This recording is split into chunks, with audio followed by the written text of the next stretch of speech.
দেখো আজকে আমাদের সেকেন্ড লেকচার বলতে গেলে সেকেন্ড থার্ড লেকচার। তো যেটা আছে আমরা একটা লেকচার অল্প দেখে আসছিলাম যে তোমার হচ্ছে গিয়ে A36 স্টিলের জন্য কিভাবে ডবল অ্যাঙ্গেল ডিজাইন করা যায়।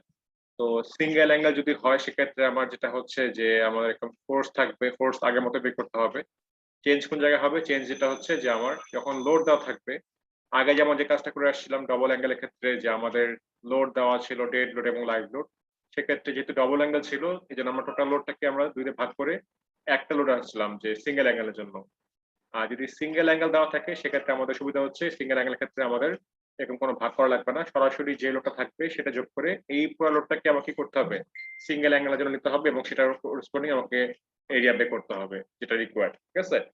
তো যেটা হচ্ছে যে ডবল অ্যাঙ্গেলের ক্ষেত্রে আমরা আর এক্স এবং আর ওয়াই দিয়ে কাজ করে আসছিলাম। সিঙ্গেল অ্যাঙ্গেলের ক্ষেত্রে যেহেতু তোমার সবকিছু চার্টে অ্যাভেলেবল, তো সিঙ্গেল অ্যাঙ্গেলের ক্ষেত্রে তোমরা আছে আর এক্স, আর ওয়াই এবং আর জেড তিনটা করেসপন্ডিং কি করবা, ওই L by R ratio check করে দেখতে হবে যে যেহেতু আমাদের বলা যে কোডের মধ্যে যে এই টেনশন মেম্বারের জন্য 300 এর কম হতে হবে, তো সেটা আমাকে চেক করতে হবে। তো সিঙ্গেল অ্যাঙ্গেল ডাবল অ্যাঙ্গেলের মধ্যে চেঞ্জ এই কয়েকটা জায়গায়। আর সিঙ্গেল অ্যাঙ্গেলে আরেকটা সুবিধা হচ্ছে গিয়ে আমাদের ডবল অ্যাঙ্গেলে যেটা ছিল যে আমাদের নতুন করে আর ওয়াই বের করতে হয়, যেক্ষেত্রে আমাকে আবার আই ওয়াই এবং আর ওয়াই বের করতে হয়। সিঙ্গেল অ্যাঙ্গেলে যেহেতু আমাদের সবকিছু টেবিলের মধ্যে অ্যাভেলেবল, আমার টেবিল থেকেই সরাসরি ভ্যালু বের করবো, কোনোভাবে ওরকম নতুন করে আর এক্স বা আর ওয়াই বা আর জেড বের করা লাগবে না। ঠিক আছে? আর এই অঙ্কটার মধ্যে মেইনলি ওয়েলিং ডিজাইন করে দেওয়া নাই, তোমরা নিজেরা একটু প্র্যাকটিস করে নিও। ওয়েলিং ডিজাইন যেটা তোমাদের শেখানো হয়েছে সেখানে করে নিও জিনিসটা। তো যাই হোক, সিঙ্গেল অ্যাঙ্গেল পারবো, সমস্যা নেই। আমার আজকে টার্গেট হচ্ছে মেইনলি ডবল অ্যাঙ্গেল শেখানো। তো ডবল অ্যাঙ্গেল জিনিসটা বুঝাই, double angle sorry double angle না, ডবল আমাদের মেইনলি আজকে টার্গেট হচ্ছে কি এলআরএফডি মেথডটা। তো আমরা এএসডি মেথড অঙ্ক দেখে আসছি, এখন আমরা দেখি যে আসলে এলআরএফডি মেথডের ক্ষেত্রে যে আমাদের ফ্যাক্টর অফ সেফটি কোথায় কোথায় চেঞ্জ হবে এবং কি কি চেঞ্জ হবে সেটা আমরা একটু দেখে আসি। তো দেখো আগের অঙ্কটাই সেম সেম অঙ্ক, যে আমাদের ফার্স্টে বলা যে A36 steel double angle tension member, same অঙ্ক যে 15 ফিট লম্বা এবং আগের মতোই ডেড রুট টাইপের দেওয়া ছিল এবং সেম সেম বোল্ডিং দেওয়া ছিল। তাহলে দেখে আসি আমরা যে আমাদের এলআরএফডি মেথডে চেঞ্জ গুলো কোন কোন জায়গায় হচ্ছে। তো দেখো যে আমাদের প্রথম চেঞ্জটা হবে লোড ফ্যাক্টরে, যে আমাদের এএসডি মেথডে কিন্তু কোনো লোড ফ্যাক্টর ছিল না, কিন্তু এলআরএফডি মেথডের ক্ষেত্রে আমাদের লোড ফ্যাক্টর ইউজ করতে হবে। For dead load 1.2, for live load 1.6। আমরা ডেড লোডের সঙ্গে 1.2 এবং লাইভ লোডের সঙ্গে 1.6 গুণ দিয়ে ফ্যাক্টরাইজ লোডটা বের করে নিব। এরপরে চেঞ্জ হচ্ছে তোমার যেসব জায়গায় চেঞ্জ সেই জায়গায় কিন্তু আমি রেড লাইন দিয়ে অলরেডি আন্ডারলাইন করে দিয়েছি, ঠিক আছে, তোমাদের বোঝার সুবিধার জন্য। তো এরপর দেখো যে আমাদের অ্যালাউবল যে ফোর্স গুলো ছিল, অ্যালাউবল যে টেনজাইল ফোর্স গুলো, আমাদের আগে কিন্তু অন্যরকম ফ্যাক্টর অফ সেফটি ছিল। এখানে দেখো এখানে কিন্তু অন্যরকম ফ্যাক্টর অফ সেফটি। ঠিক আছে? আগে দেখবা যে আমার কি ছিল, আগে ভ্যালু গুলো 0.6 ছিল, তারপর তোমার হচ্ছে গিয়ে 0.5 ছিল, তাই না? একটা ছিল 0.6, একটা ছিল 0.5। এখানে কত? এখানে তোমার হচ্ছে 0.9 আর হচ্ছে কত 0.75। তো এইগুলা কিন্তু চেঞ্জ গুলো মনে রাখতে হবে এবং বুঝতে হবে যে আসলে কোন মেথডে করতেছে কোনটা এবং কোন কোন জায়গায় চেঞ্জ হবে। তো তাহলে আমরা আগের মতই করব যে অ্যালাউবল ফোর্স বের করব। দুটা ফর্মুলা ছিল, 0.9 F into AG for LRD method. তো সেক্ষেত্রে আমাদের আসছে 32.4 এজি, আর আমরা হচ্ছে 0.75 FU into U into Ag. তো ইউ তো আগেই বলছিলাম যে আমাদের যেহেতু ওয়েল্ডিং এর অঙ্ক, ইউ তোমার হচ্ছে রিডাকশন কোএফিশিয়েন্ট যেটা। তো তোমার যেটা হচ্ছে ইউ এর ভ্যালু তোমার হচ্ছে যে আমাদের ইউ এর যে কন্ডিশন গুলো দেওয়া ছিল এর মধ্যে তোমার থার্ড কন্ডিশনটা ছিল যেটার ভ্যালু ছিল আমার 0.85। তো সেই ইউ এর ভ্যালুটাই নেওয়া হচ্ছে। আর 0.75 হচ্ছে ফ্যাক্টর অফ সেফটি, এটা কিন্তু এফ ইউ। তো এটা করেসপন্ডিং আমার আসছে কত, যে 36.975 এজি। তো এরপর যেটা হচ্ছে যে আমাদের এই দুটার মধ্যে থেকে চুজ করতে হবে মিনিমামটা, কারণ মিনিমাম চুজ করলে আমার গ্রস এরিয়া মানটা বড় পাওয়া যাবে, সেক্ষেত্রে আরো ফ্যাক্টর অফ সেফটি বাড়বে, সেজন্য আমরা মিনিমাম চুজ করব। আমরা চুজ করলাম এটা 32.4 এজি। আর এরপরে যেহেতু ডবল অ্যাঙ্গেল ছিল, সো ফ্যাক্টরাইজ লোডকে আমরা কি করলাম, দুই দিয়ে ভাগ করে একটা অ্যাঙ্গেল আসলে কত লোড দিতে পারে সেটা বের করলাম। তো একটা অ্যাঙ্গেল দিতে পারে তোমার 113.6 কিপ। তাহলে সেখান থেকে আমরা গ্রস এরিয়া বের করি, যে আমাদের এই যে এই লোডকে আমরা কি করলাম, যে মিনিমাম যে ভ্যালুটা ছিল তোমার 32.4, সেই মানটা ভাগ করার পর আমার রিকোয়ার্ড গ্রস এরিয়া আসছে যে 3.51 ইঞ্চি স্কোয়ার। ঠিক আছে? এটা হচ্ছে রিকোয়ার্ড। তো এরপর আমরা যেটা করবো আগের মতনই আমরা স্কিল টেবিলে যাব, দেখবো যে 3.51 এর সমান কিছু আছে কিনা। তো 3.51 এর সমান কিছু যদি না পাওয়া যায় সেক্ষেত্রে 3.51 থেকে মোটামুটি ইমিডিয়েট বড় যেটা ছিল সেটাই আমরা চুজ করবো। যে অ্যাঙ্গেল তোমার ছিল হচ্ছে গিয়ে L6 × 4 × 3/8। আমাদের টার্গেট থাকবে মেইনলি যে এটার সমান পাই কিনা। যদি সমান না পাই সেক্ষেত্রে আমরা বড়টা চলে যাব। ঠিক আছে? তো সেই করেসপন্ডিং আমার যে অ্যাঙ্গেলটা সিলেক্ট করলাম সেটা আগের অ্যাঙ্গেলটাই ছিল যেটা আমরা এএসডি মেথডে করে আসছিলাম, যে L6 × 4 × 3/8। তো এই অ্যাঙ্গেলের জন্য যেহেতু ডবল অ্যাঙ্গেল এবং ডবল অ্যাঙ্গেল আমাকে ব্যাক টু ব্যাক লাগাতে হবে, তো আগে যে আমরা কাজটা করে আসছিলাম এসডি মেথডে, এখানে যে কাজটা করে আসছিলাম যে নতুন করে আই ওয়াই বের করা, আর ওয়াই বের করা, যে কাজ করে আসছিলাম এই কাজ কিন্তু হুবহু সেম জিনিস আবার করতে হবে। এক্ষেত্রে এই ফিগারটা আঁকতেও পারো, না আঁকলেও সমস্যা নাই। এই ফিগারটা আঁকাটা জরুরি কিছু না। তোমাদের বোঝানোর জন্য ফিগারটা আঁকানো। তো মেইনলি আমাদের অঙ্কের মধ্যে আসলে এই ফিগারটা অবশ্যই আঁকতে হবে, কারণ এই ফিগারের নাম্বার দেওয়া থাকবে। কিন্তু এই ফিগারটা আঁকলেও কোনো সমস্যা নেই, না আঁকলেও কোনো সমস্যা নেই। ঠিক আছে? তোমাদের বোঝানোর জন্য আসলে ফিগারটা দেখানো হয়েছিল। তো তোমরা আঁকতে পারো, না আঁকলেও ইটস ওকে।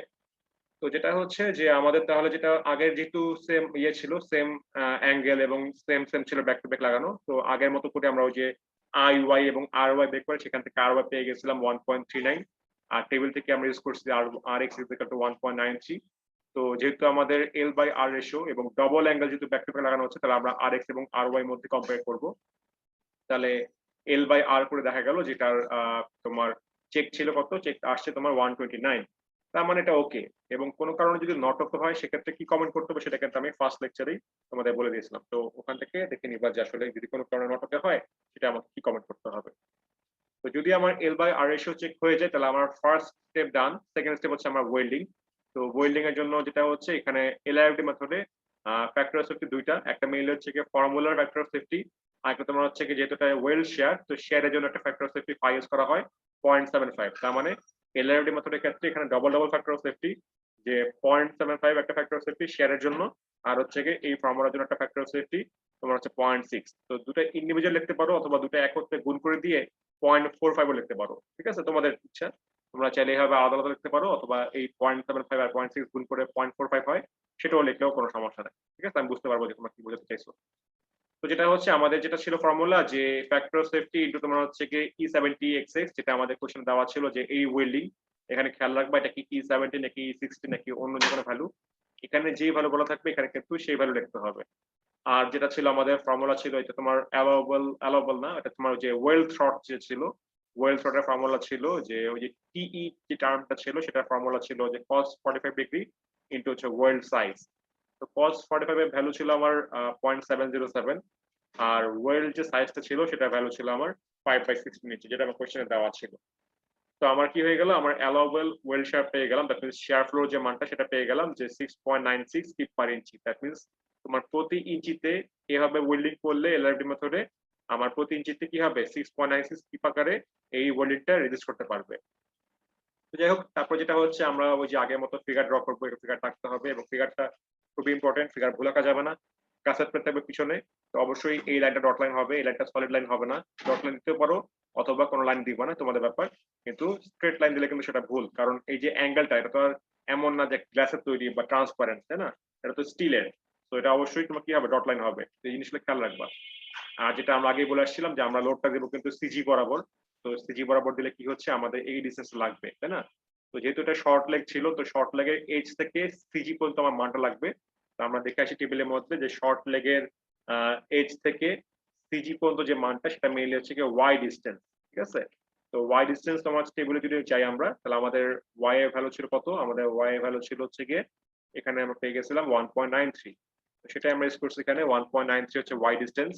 আর যেহেতু আমরা আগে বলছিলাম যে আমরা লং লেগটা সবাই কাজ করব, তো লং লেগ সবাই কাজ করলে কি হবে, এটা তোমার হবে 6 ইঞ্চি। যেহেতু আমাদের অ্যাঙ্গেল ছিল এল 6 ইন্টু 4 ইন্টু 3/8, তার মানে লং লেগের ডিসটেন্স ছিল 6 ইঞ্চি। তো 6 থেকে 1.93 বিয়োগ দিলে পেয়ে যাচ্ছি আমরা 4.07। তাহলে আমাদের সবকিছু পেয়ে গেলাম, ওয়েল্ডিং পেয়ে গেলাম। এরপর কিছুই না, আমাদের কি করতে হবে, এখানে ওয়েল্ডিং এর কাজটা করতে হবে। তো যেটা যেভাবে শিখে আসছিলাম সেভাবে জিনিসটা আবারও বুঝাই যে আমাদের এখানে ওয়েল্ডিং ছিল L1 লেন্থের, আর আমাদের এখানে ওয়েল্ডিং ছিল L2 লেন্থের। তো L1 লেন্থটা বড় হবে কারণ এখানে তোমার শর্ট লিস্টটা ছিল, তাই না, প্রজেক্টেড অবস্থায়। তো বুঝতেই পারতেছো, তাই না? তাই এখানে তোমার হচ্ছে কি L1 এর করেসপন্ডিং রেজিস্ট্যান্স হবে এখানে R1, আর এখানে তোমার রেজিস্ট্যান্স হবে কি R2। R1 এর ভ্যালু কি হবে, আমাদের বলা যে পার ইঞ্চিতে 6.96 কিউব, মানে ওয়েল শেয়ার যেটা। এখানে তোমার L1 ইঞ্চি, তাহলে R1 কি হবে 6.96, L1 তোমার হবে 6.96 ইন্টু L1, আর R2 কি হবে যে 6.96 ইন্টু L2। ঠিক আছে?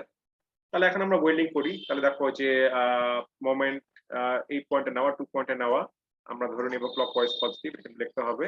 তাহলে কি হচ্ছে তোমার যে এটা তোমার হচ্ছে কি R1 টা নেগেটিভ, মানে এপাশে আসবে, তার মানে -6.96 ইনটু L1, দ্যাট মিন্স এটা কিন্তু R1 এর ভ্যালুটা, ঠিক আছে? এই যে এই ভ্যালুটা কিন্তু লিখছে যে মাইনাস R1 ইন্টু 6, তো R1 এর ভ্যালুটা কিন্তু এখানে লেখা যে 6.6 ইন্টু L1, তাহলে R1 ইন্টু 6 মাইনাস এটা তোমার যেহেতু অ্যান্টি ক্লকওয়াইজ আর এটা কি ছিল ক্লকওয়াইজ ছিল পজিটিভ, তাই না? তাহলে কি হবে প্লাস তোমার হচ্ছে কি 113.6 ইন্টু তোমার হচ্ছে 4.07 ইজ ইকুয়াল টু 0। তো এই কোশ্চেনের মধ্যে দেখো আমরা শুধুমাত্র L1 টা আননোন, তো L1 টাকে বাম পাশে রাখবো, সব বাম পাশে নিয়ে যাবো, এরপরে প্লাস মাইনাস করে আমরা বের হবে যে 11.07 ইঞ্চি আমার বের হয়ে গেল। এরপর আমরা কি করলাম, আমরা L1 পয়েন্টে মোমেন্ট নিচ্ছি, তাহলে কি হলো আবার লিখবো ক্লকওয়াইজ পজিটিভ, তাহলে কি হবে যে এই পয়েন্টে যদি মোমেন্ট নেই তাহলে কি এটা পজিটিভ হচ্ছে, যেহেতু ক্লকওয়াইজ যাচ্ছে, তাহলে R2 তোমার হচ্ছে R2 ভ্যালু, তাহলে R2 ইন্টু কি 6 ইঞ্চি এবং সেটা কি পজিটিভ, তাই না? তারপর কি তোমার হচ্ছে কি এখানে আছে কি নেগেটিভ আছে, যে পিটা এটা কি অ্যান্টি ক্লকওয়াইজ এর নেগেটিভ, তাহলে 100 মাইনাস তোমার হচ্ছে কি 130.6 ইনটু কি এই ডিসটেন্সটা 1.93 ইজ ইকুয়াল টু 0। তারপর আবারও সেম জিনিস, শুধুমাত্র L2 আননোন, L2 কে বাম পাশে নিব, সব বাম পাশে নিয়ে যাব, এরপরে ক্যালকুলেশন করার পর আমার মান বের হবে কত 5.25 ইঞ্চি, ঠিক আছে? এরপর যেটা করতে হবে আমাদের কিন্তু L মিনিমাম বের করতে হবে, ঠিক আছে? এই যেটা ফর্মুলা ছিল 4 ইনটু S, তো S এর ভ্যালু ছিল আমার 5/16 ইঞ্চি, তো এটা কাজ করার পর তোমার আসছে 1.25 ইঞ্চি। তো আমার দেখো যে এই যে তোমার দুটা ভ্যালু আসছে, যেটা দুটা ভ্যালু কি আছে আমার এর থেকে বড় আছে, তার মানে কোনো সমস্যা নেই, আমরা এগুলো ইউজ করতে পারবো। যদি কোনো কারণে দেখো যে এখানকার যে কোনো লেন্থের মানটা আমার এই মিনিমাম লেন্থ থেকে ছোট হয়ে গেছে, তাহলে কি করতে হবে আমাকে মিনিমাম লেন্থটা কিন্তু প্রোভাইড করতে হবে, ঠিক আছে? তো অনেক সময় এইটা দিতে চায় না, যেটা দিতে হবে, ঠিক আছে? তো যেটা হচ্ছে তাহলে আমি অঙ্কটা অলরেডি শেষ হয়ে গেছে এলআরডি মেথডে। এখন আমি টোটাল এই যে এই ধরনের অঙ্ক যেগুলো ছিল সেগুলো আমি যদি চেঞ্জ গুলো বলি, যে আমার টোটাল অঙ্কগুলোর মধ্যে চেঞ্জ কি কি হতে পারে, ঠিক আছে?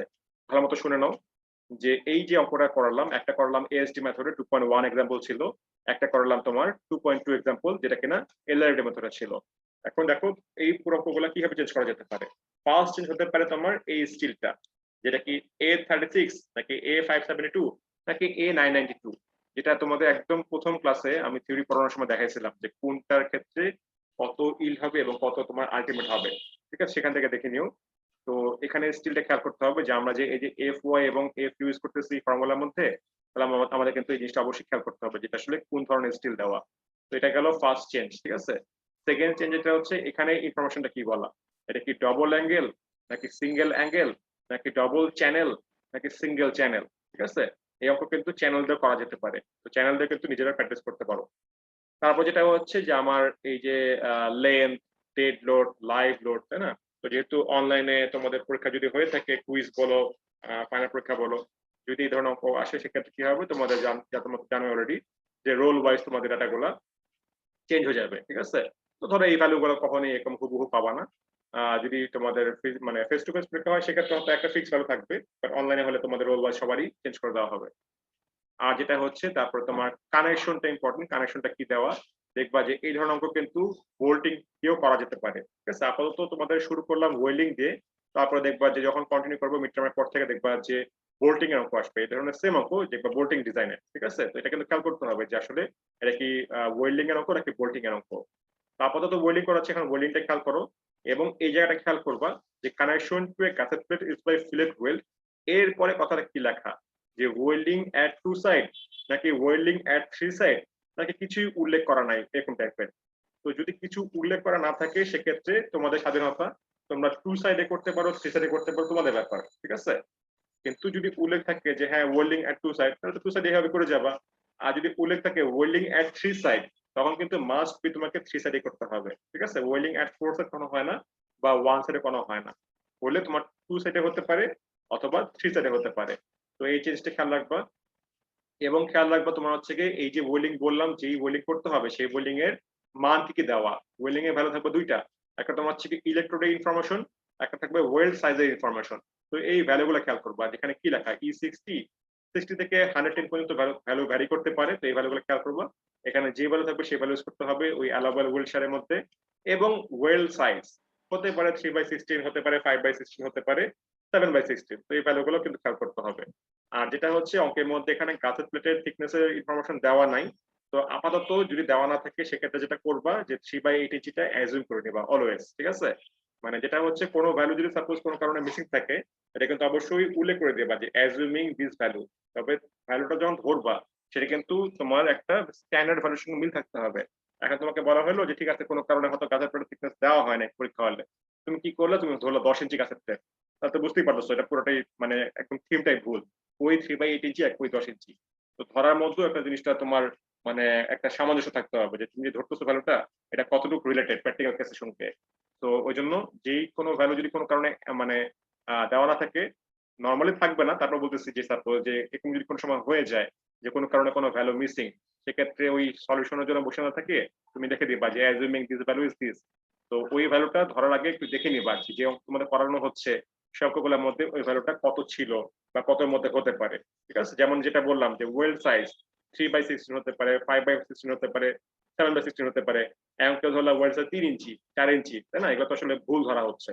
এই জন্য বললাম যে ধরার কোনো কারণে যদি হয়, ঠিক আছে, সেক্ষেত্রে কিন্তু যেভাবে অঙ্কন করে আসছো সেখানে কিন্তু ভ্যালু গুলো মোটামুটি মনে রাখবা যে আসলে আমরা কি ধরনের ভ্যালু করে আসছিলাম বা এই ভ্যালু গুলো কি ধরনের হতে পারে। ঠিক আছে, আর সবচেয়ে বেশি ইম্পর্টেন্ট হচ্ছে গিয়ে মেথড, যে আমার অঙ্কটা কোন মেথডে করতে বলা, এএসটি মেথডে নাকি এলআরএফডি মেথডে। এখানে ধরো সাপোজ তুমি ওয়েল্ডিং এর কোনো কারণে হয়তো বললাম 3 সাইডে করতে বলা, তুমি হয়তো 2 সাইডে করে গেলা, সেক্ষেত্রে তোমার পার্সিয়াল নাম্বার কাটা যাবে যে তুমি হয়তো এই সম্পূর্ণ কাজ L/R রেশিও পর্যন্ত ওকে, কিন্তু এরপরে ওয়েল্ডিং যেহেতু তুমি পুরোটাই করছো দুইটা ওয়েতে, মানে দুইটা লেন্থে, এই জন্য তোমার পুরোটাই ভুল, তো এখানে সম্পূর্ণ নাম্বার কাটা যাবে, এই ফিগার সহ সম্পূর্ণ নাম্বার কাটা। এটা হয়তো এটার জন্য নাম্বার পাচ্ছ, কারণ এটা তো সেমই থাকবে, দুইটা করলে কি আর তিনটা করলে কি। কিন্তু তোমার যদি সাপোজ বললাম যে আমি করতে হবে এলআরএফডি মেথডে, তুমি পুরো অঙ্কটা করে গেলা এএসডি মেথডে, তাহলে কিন্তু পুরো অঙ্কটাই জিরো, কারণ একদম শুরু থেকে কিন্তু সব ভ্যালু চেঞ্জ, তাই না? তো এই মেথড কিন্তু খুবই ইম্পর্টেন্ট। অন্যগুলা ভুল করলে হয়তো তোমার পার্সিয়াল নাম্বার দিয়ে কিছু নাম্বার পাবা, কিন্তু যদি মেথডই ভুল করো, এএসডি মেথড এবং এলআরএফডি মেথড পুরোটাই যদি তুমি ভুল করে ফেলো, সেক্ষেত্রে কিন্তু টোটালি জিরো। পুরো অঙ্কটা করে যাবা, তোমার পুরো অঙ্ক এএসডি মেথড রাইট, বাট আমি কোশ্চেনে কিন্তু এএসডি মেথড চাই নাই, চাইছি এলআরএফডি মেথড। ঠিক আছে, তো এই জিনিসগুলো কিন্তু অবশ্যই পরীক্ষা হলে খেয়াল করবা। আর যদি দেখো যে পরীক্ষা হলে মেথডই উল্লেখ নাই, তাহলে আবারও সেম জিনিস, তোমাদের স্বাধীনতা, যে তুমি এএসডি মেথডে করতে পারো, এলআরএফডি মেথডে করতে পারো, তোমার তোমার ইচ্ছা তুমি যেটা করতে চাও। ঠিক আছে, তো যেটা হচ্ছে অঙ্কগুলা তুমি ডিজাইনার, ডিজাইন টাইপের যত অঙ্ক দেখবা তখন তুমি হচ্ছে ডিজাইনার, তুমি যেভাবে কাজ করবা সেভাবে ওকে। তোমাকে যদি ভ্যালু দিয়ে দেওয়া থাকে তুমি সেই ভ্যালুতে কাজ করবা, আর যদি কোনো ভ্যালু না দেওয়া থাকে দেন তুমি তোমার মতো পছন্দ মতো ভ্যালু চুজ করতে পারবা। ঠিক আছে, তো যাই হোক আমি পুরো অঙ্কটা দেখাই দিলাম, আমি আমার অলরেডি এক টাইপের পুরো অঙ্ক শেষ, মানে এই যে তোমার এই ধরনের অঙ্কগুলো যেগুলো ছিল ওয়েল্ডিং এর টাইপের অঙ্ক, এই ধরনের অঙ্ক কিন্তু অলরেডি বলে ফেলছি। ঠিক আছে, এখন তোমাদের যদি কোনো কোশ্চেন থাকে তাহলে বলো, তাহলে সেইভাবে তোমাদের অ্যান্সার দিই। বলো কার কি করি বলো।